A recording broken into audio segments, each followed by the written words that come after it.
Call everyone to attention, please. Remind everybody to switch their mobile phones to silent or off. The session is going to be recorded and filmed, so if anyone has any objections... Sorry, I didn't catch your name. I'm Anne Saxon. So can they let Anne know if they don't wish to be recorded? Welcome, nice packed session. My name's Mike from London Branch of Socialist Resistance, and I'm one of the co-organisers of this event. Got a few more to come in.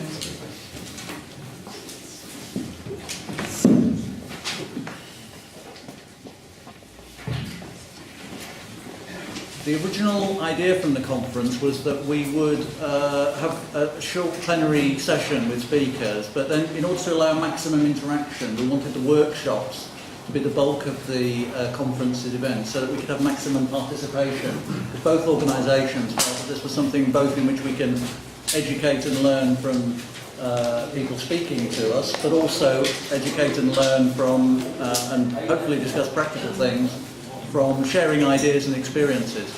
So we're going to go through the pattern that hopefully occurred in the other workshops, which is that we have two speakers to lead off, and they're going to speak for 10 minutes each maximum, and then there should be the best part of an hour for discussion and contribution from people in the room. We hope people will keep their contributions short, 3 or 4 minutes, and we'll try and maximise the participation and attendance. I will try and show positive bias. We are fairly male-dominated in the room, but I will try and act as positively as I can to ensure that the discussion flows. So please bear with us on that. The theme of the workshop is, the title is exactly Climate Crisis, Revolution and Alternatives. And we've heard this morning about the climate crisis, particularly from Alan, and about how important it is. So what we're looking at in this particular session, and possibly building on previous workshops we've been in, is what sort of alternative we can have in the face of the climate crisis, and in particular how we can bring that alternative about through radical campaigns, actions, demands, the whole question of elections and governments, and how we can achieve our aim of an eco-socialist society. From Socialist Resistance point of view, we were one of the first organisations back in the mid-2000s to adopt what we called an eco-socialist perspective. We did that in a document that you can still get on the bookstall. Here's my plug for it, at £3 today, called Savage Capitalism. Okay, and we pointed out how awful capitalism was. But where we wanted to develop the discussion further is how we get beyond the savage capitalism and the threat that it poses to the planet and what the future is. So I'm very pleased we've got two speakers today who are going to give perspectives on that approach. We've got a few more coming in. Standing room only in a few seconds. There's one seat over there. Thank you. Ouch. Sorry. No, I'm sorry.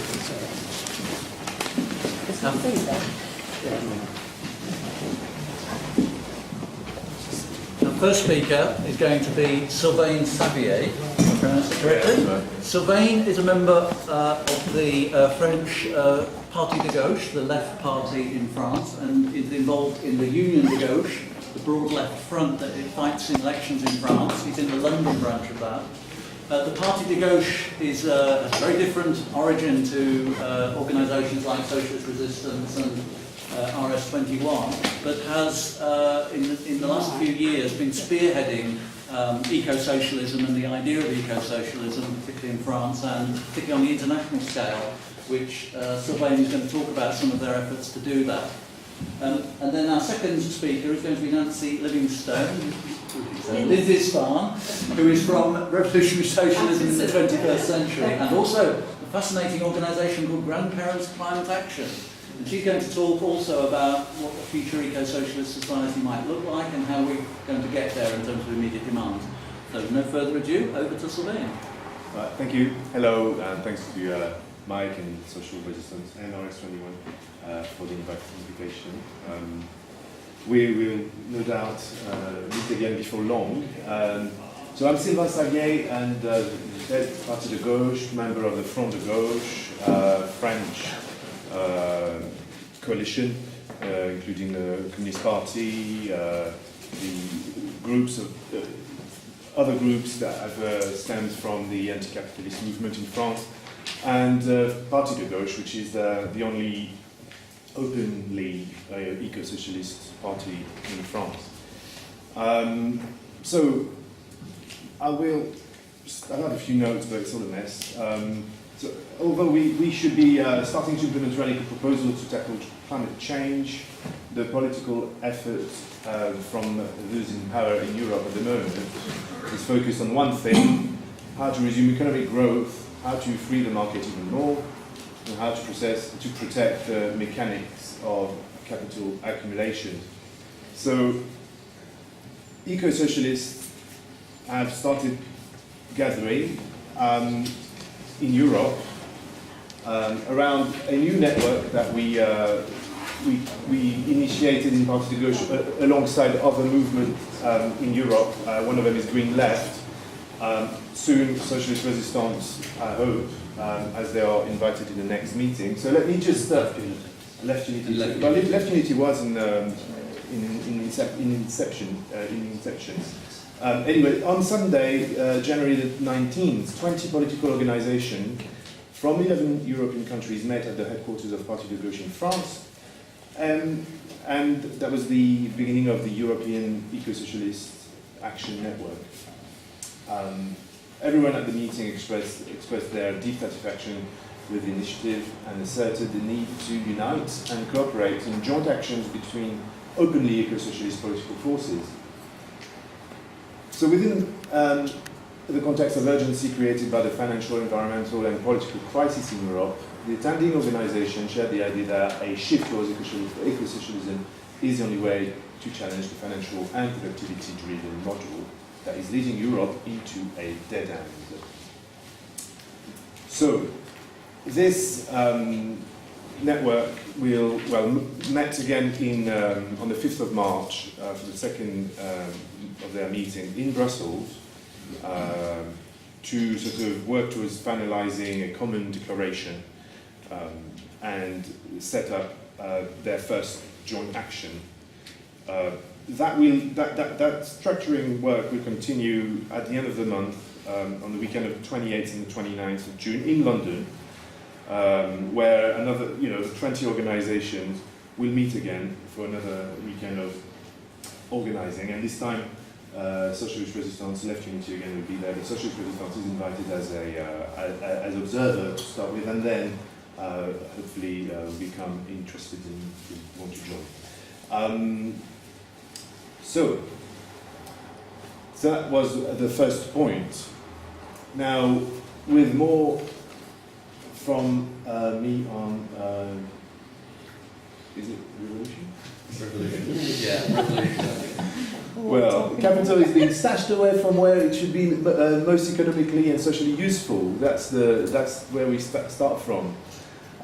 Meanwhile, the system continues to destroy our environment, using up more resources in 8 months than the planet can renew in a year. That's a broad statement that should gear us in action. So this is what we call death by corporation,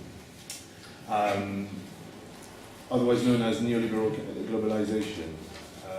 So if we do not act in unity at the European level soon, we will have death by corporation brought to us by the TAFTA Transatlantic Trade and Investment Partnership, which will do away with all the social and environmental norms currently in place at EU level. Not that these norms are the answers to the problem, but compared to US norms, they deserve to be defended. So I have 3 points, and the first of them is that we cannot continue in this eternal defensive position, the state against the market. Defending the state alone, state intervention alone, will not lead to radical changes, simply because the state itself is morphing into an enterprise kind of organization now, with management by objectives imposed across the corporate state. also, it's not true that we have less state intervention at the moment. We simply have less welfare states and far more surveillance and security sort of state. You probably know this French sociologist Pierre Bourdieu. He described the right-hand state in charge of finance, budget, hard stuff like defense, police, prison, judicial system, and the left-hand state, the welfare, the health system, and the education. So what we've had, you haven't had less state. All in all, we have just had power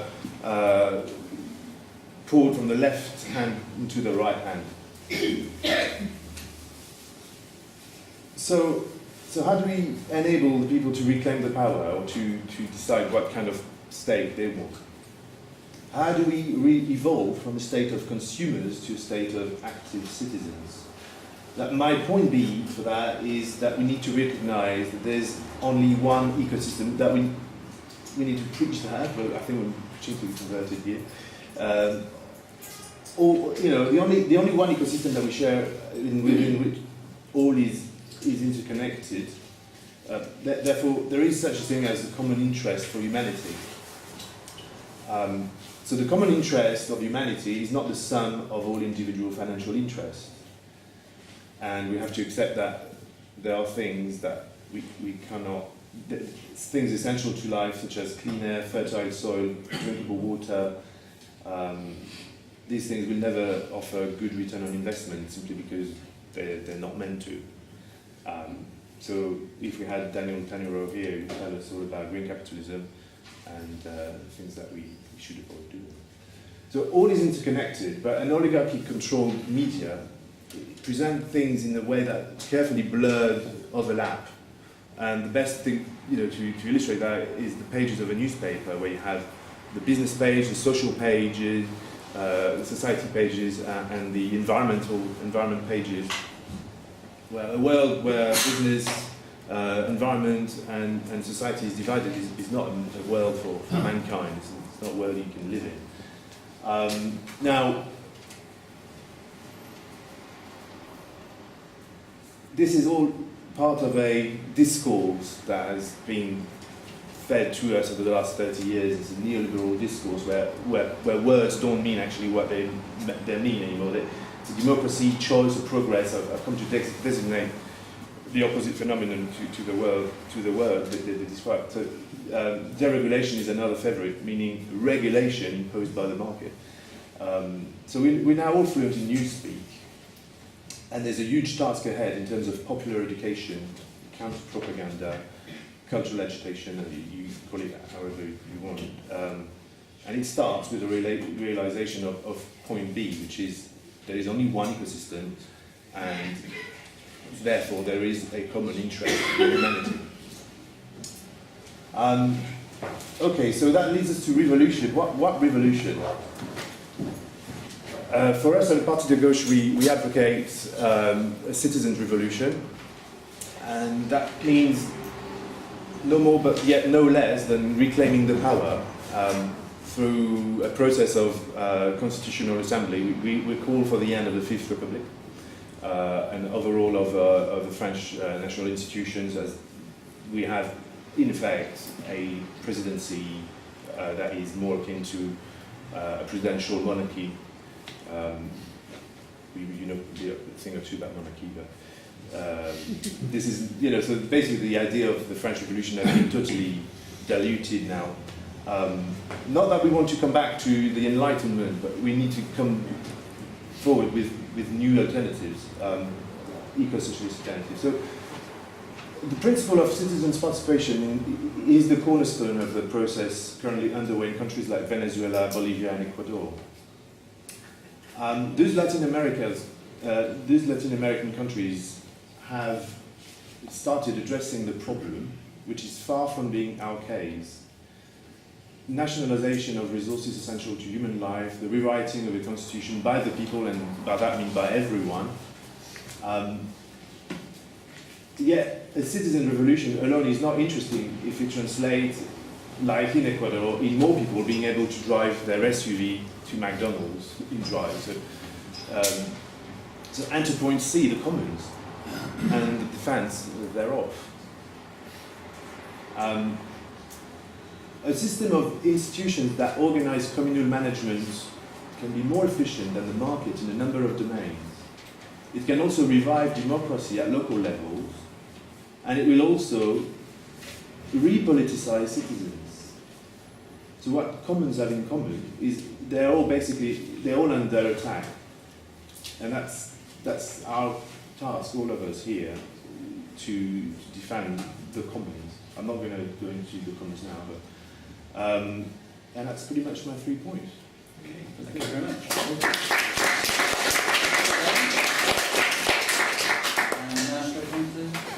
Thank you.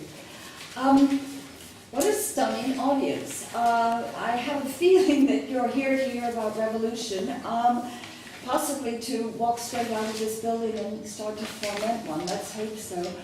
I'm going to be just very suggestive. I want to raise a vision of how we might think a little bit differently about how to get from A to B. A being where we are, B where we want to be, which in my case is certainly I do want revolutionary change. I do want to see the end of capitalism. I do want to see ways that we can fight this horror of climate change. So how do we do this? I was asked to talk about my idea of socialist society, and in 10 minutes, let me tell you, this is an extremely big job. But rather than being grandiose, I think it's actually very useful to start extremely modestly, because certainly my vision for a socialist society is one that is built very humbly, step by step, by very ordinary people like ourselves. And in this respect, it seems to me that it's quite useful to use the grandparents' climate action as a model for a way to go forward. We've just started, only a week ago, you heard from Michaela about the fossil-free Oxford demonstrations and rallies, and we were invited to speak and to have a presence there. So we're just beginning. And there's some leaflets about what we're doing and the kinds of things, the ways we can go forward. The model that the ones around us in Grandparents Climate Action in Oxford have taken is one from Norway, where they've actually had grandparents very active on the national scene, a quite weighty campaign for a number of years now, and they involve themselves in disinvestment and in all kinds of climate issues. They work in a very loose, mean, inexpensive way. There's a small group of people who have come together, who are the core, a committee which is organized. They have membership. They ask people to pay very modest dues, but it allows them to actually have a voting and a kind of democratic structure. And they have local groups all over Norway, small groups of people, maybe 5 or 6 people who become part of the grandparents campaign in a particular town or a particular village. And they just jump in with whatever is out there.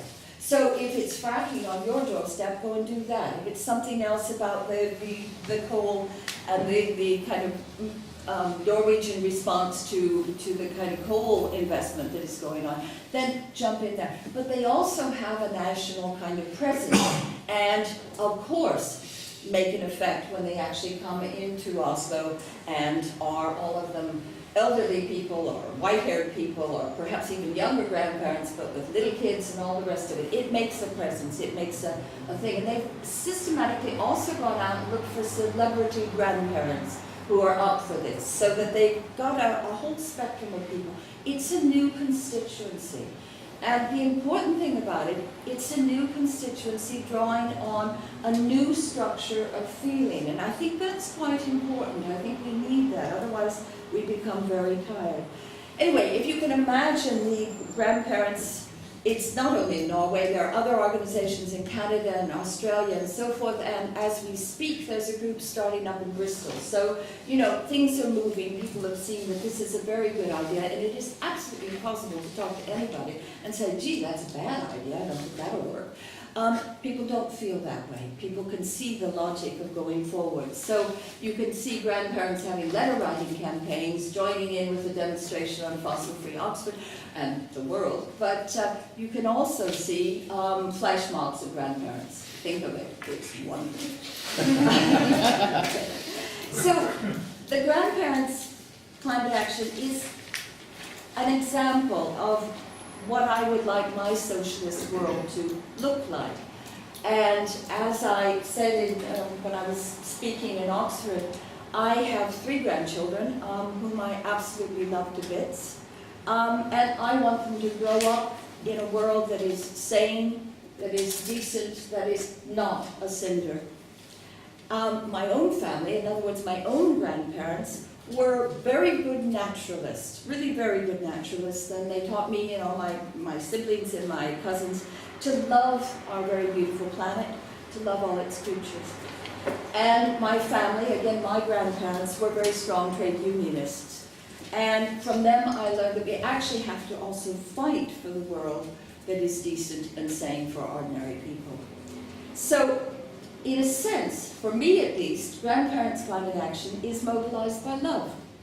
It's love for children, love for my own grandchildren and children, but also love for all the children of the future, and love for the planet. But also it's a fierce love. It's a love which says, my God, we've got to fight for this. We really do. We've got to be the mother hens or the tigresses or the whatever it is to go out there and protect this world for our children. It's enormously important. However, the fight for this socialist future that I would love to see for my grandchildren is a very scary one. Partly because of the time scale for this good fight is extremely short. As we know, the time scale to the tipping point when we're overtaken by climate chaos is really absolutely scary. And true horrors will follow if we fail in this respect. Also, the fight for a socialist future, I think, is very scary because for the last 30 or 40 years of neoliberalism, of carbon capitalism and so forth, we have actually become very de-skilled as fighters. We've been told 2 things really, that the world is unchanged.